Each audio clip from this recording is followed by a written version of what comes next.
Sorry, people. How you doing? It's Jim and Dave. Beer Review. Sorry, I had a little something.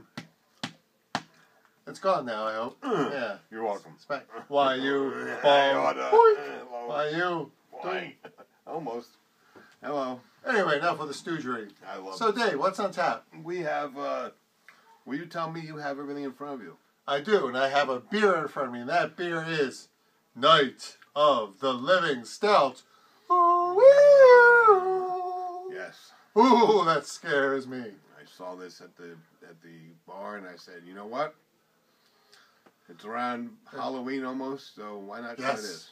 This is October, and you know Dave likes his stouts. And on the label there is a zombie coming out of a grave that says "Rest in Peace," and in his hand he's holding a beer. Yes. Now, if I was going to ever meet a zombie and he was holding a beer, I think of all the zombies I could meet, this is a good zombie. That's the guy I want to meet. Now, just going right off the label really quick, it says Night of the Living Stout. From the depths of the full pint fermenters comes a spine tingling stout that will have beer nerds returning from their graves. Ooh, I'd like to return from my grave. Me too. And actually, I could drink beer. I'm not in a big hurry to get in my grave in the first place. I'd be like, beer. Beer. Not brains, but beer. Beer. Yeah, that'd be cool. Now, if a zombie came near me asking for a beer, I'd be like, here you go. You may have this. Enjoy. No, F off. Shoo along. Keep moving. Nothing to see here. Now, we single hopped this brew with Cascade for a citrus character, perfectly balanced with roasted malts for an unrelenting great taste. With stout. West Coast style stout. Ah, Dave, this is West very Coast. interesting. Yo, yo, yo. But I've heard of East Coast and West Coast style IPA. This is the first time I've heard of a West Coast style with stout. Citrus and a stout? It sounds very IPA-ish, doesn't it? Yeah, but a stout with citrus. You usually don't hear that. Well, for the beer nerd stats, it says the malts are Pilsner, Crystal, roasted barley, and black. Now the hops. Black what? Cascade. Oh, okay. The OG, which I assume is something gravity, is 16.5. IBUs, 110. How can you go over 100%? I don't think it's a percentage. I think it's a number. I think it's a number. You got to remember about things like alcohol, ABV, or... Maybe it's like this, okay? I'm sorry. You get like your proof. When you have 80 proof, that's only 40% alcohol. It could be along those lines, but you got to remember, things like an International Bitterness Unit is a scientific number. In other words, they tested the chemical and they said this should be this. Yeah. So this, as far as for a stout or any other beer, I think this is the highest bitterness unit we've ever seen. No, we had one before that was 110. We had one. Really? Yep. Okay. Because I said to you at that point too, how can I have over that much? Well, it's not a percentage. It's a number that they... Yeah, it's like I said, it's like the alcohol thing. Now, the alcohol by volume is 7%, so this is actually pretty high, I think, for a stout. It's like grain alcohol is 151 proof, but you have to cut that in half, and that's how much alcohol is really in it. Now, you can go to fullpintbrewing.com to find out more, but this says it's brewed and bottled in North Versailles, Pennsylvania. What's that? And, well, we're in Pennsylvania. But I have never heard of this. It must be in the western or northern part of the state. We're in the southeastern part. Yeah, south and eastern. So, hey, let's hear it for Pennsylvania. Yes. A lot of the ones we've been trying are local and, well, relatively. Yingling, oldest brewing company in America, and it's basically right down the road. And God bless the United States of America. And when he says right down the road, it means it's like practically all the way to Maryland. But that's okay. No, it's only about 200 miles away, but that's not too far. All right. Right? All right, I see you got the little iPad here, and there might be some more stuff here. I need an iPad. Now, it says pretty much... Ooh, a little buggy here. Okay. See if there's anything else. Malts are Pilsner, Crystal, roasted malt, black. All right, I think we mentioned that. How about the nothing on here that wasn't on the bottle. The description's the same thing? Yep, same thing. Okay. So I actually kind of like that in that Gives you everything. The information's all on the bottle. Now there are some dates here. Oh, by the way, I noticed something very recently in one of the. I was having one of our old favorites, something from the Weyerbacher Brewery. Ooh. I got some Merry Monk. I'm not a big fan of Belgian triples. but they had the brewing date and the expiration date on the label. And I thought, this is a good thing. I want to know. When you only have one label saying the date, is that the made on date or the expiration date? It depends on the company. I've seen both. Like Samuel Adams has a little thing, sell by date. Yeah. I've also seen brew date, which we got confused about once. Lot 3531 best by March 22nd, 2015. So it doesn't tell you the brew date, but tells you it should be done by that. At the very least, it should have an expiration date. But if it has brew date and expiration date, I find that very professional. We could keep this all the way to March and just age it, right? Yeah, well, that's a stout, and we could definitely age it. So we could have this next year. But we're going to drink it. I still have a few in the car. So well, it's hard to do a beer review if you want to wait till next year to do it. Not waiting. No. So, Night of the Living Stout. And I'm a big fan of Night of the Living Dead and what's the other show? One that's on AMC. The Walking Dead. Look at that. All right, please, moving along, buddy. Yes, I'm moving. Basically, this is a very, very bitter stout, so it should be interesting. And this is October, so we should be doing some Oktoberfest and pumpkin beers. It's we'll get near, to the future. Halloween, so I thought about this, and I said, you know what?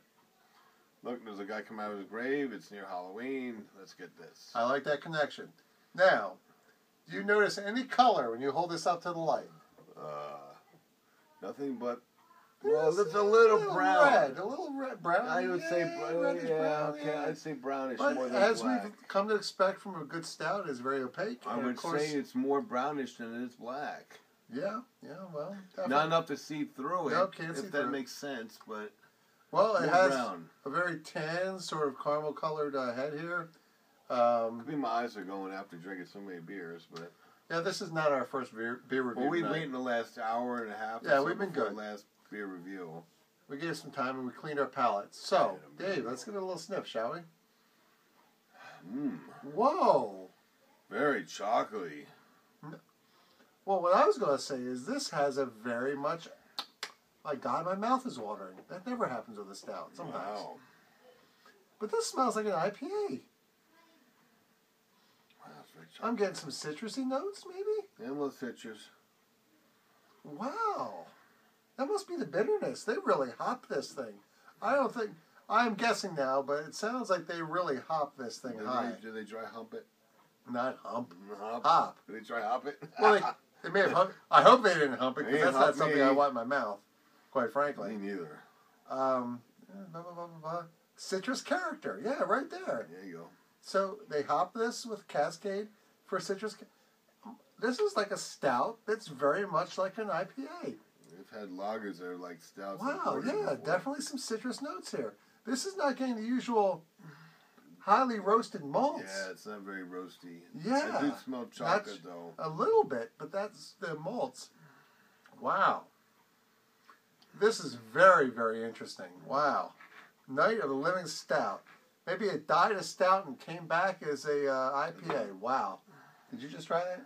No, I did not drink it yet. All right. Sorry, you put it down. Did I put it down because I was like, let me see. All right. One more smell. We're at 8:42 right now, but wow, that's something else. All right. Well, I think we've waited long enough. There you go. There you go. Cheers. Cheers, people. Cheers to you out there, my friends.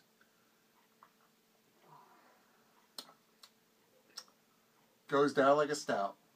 Yeah, that's definitely a stout going down. But interesting backbite. It has the bitterness aftertaste, very similar to a pale ale. It's not a bad aftertaste. No. It's actually, it has a warm aftertaste. It's malty. It's not a bitterness aftertaste. No, it's a strong aftertaste, but it's not bitter. No, I don't like the bitterness of an aftertaste. Right. That's not bitter. Well, it depends on the beer, but this is not that's bitter. And going down is very interesting too. Very smooth, relatively smooth going down. It does have the nice roasted quality that I you feel expect. The roastedness, going down. Yeah, as you expect from a good stout. Yeah. Well, I gotta say, this is a fantastic surprise. There you go. What an interesting stout. Has very well hopped, like they said, with a Cascade, and you can tell. And I've never had a scent with notes that were reminiscent of an IPA from a stout before. This is truly a unique beer. I would buy this beer. I would buy this beer too. I did buy this beer. I buy it Well, again. yeah, but we got it, obviously. I would buy it again. Somebody bought it. Now, where'd you get this? I bought this at Capone's. Okay. Nice guys at the people from Capone's. I've been getting beer there for 20 Now, you years. bought 2 singles of this, right? I bought a 6-pack of these. A 6-pack. Yes, and May I ask how much it cost? $12. Not a bad price for a 6-pack of this quality. Wow, that Yes. is very, very interesting. I like this. I would buy this. It's hard to categorize, but we're going to put it in the stout category as well as the general category. Wow, no. Could this be a 10? This is a 9 for me. Well, I gotta say, the uniqueness for me... Oh my goodness, he's going to give a better rating than that. I just might. Well, I can't find anything I don't like about this. Well, people, come on. I mean, drum wow. roll. Drum roll, people. Come on. Give it a 9.25. At least be better than me, right? I am going to do a 9 point. I think 9.5? in the overall category, I think I would probably give this a 8.75. But in the stout category, I'm giving this a 9.25. Wow, that's the highest rating he's given for a stout yet. Well, you know what? This may not even fit in the stout category because of the way it is hopped. I mean, earlier we did a milk stout review, and that was very good, a little sweetness.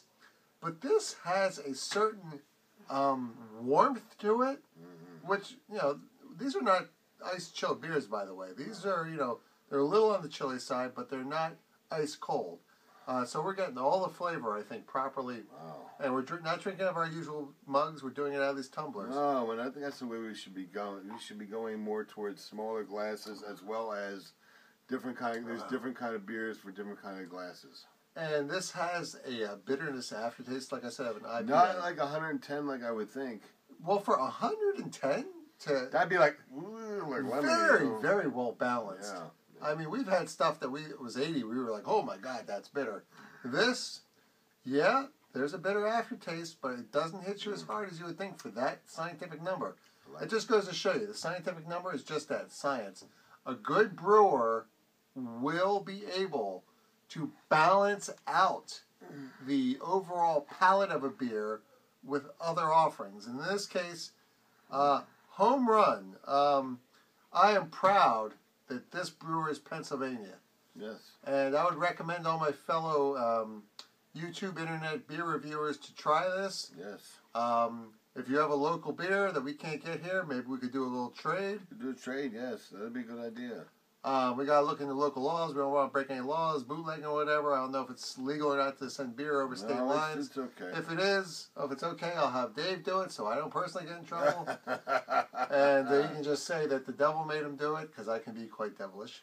Yes, you can. The Joker has come out. This goes all the way around, almost all the way around too. The label does. This is a really nice label. Good label, by the I like way. this label. I like beer labels that are a smooth stock. Beer. Dry labels. Uncoated Night stock. of the Living Stout. Home run, guys. They awesome. keep coming back. This is worth trying. This is worth buying. Yes, it absolutely. Is. Yes, it is. I would come back for the dead from the dead for this beer. I would too. Here's one more time, people. Cheers again. Awesome. Now, I found one gentleman who was doing beer reviews, and I apologize, his name escaped me. He's always like my friends. So I'm going to say, my friends, this is a good beer to try. And, Dave, why don't you do some disclaimers? We'll bounce back and Please forth. do not drink and drive. Pregnant woman should not drink alcohol.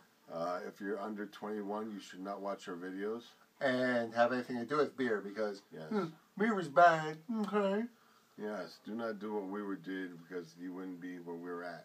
And we would love for you to comment below. Give us Yes, thumbs subscribe. up, thumbs down. Subscribe. It's the only way we'll learn. Yes. Yes. Thank you very much, people. Much appreciated. Say goodbye, Dave. Bye, Dave.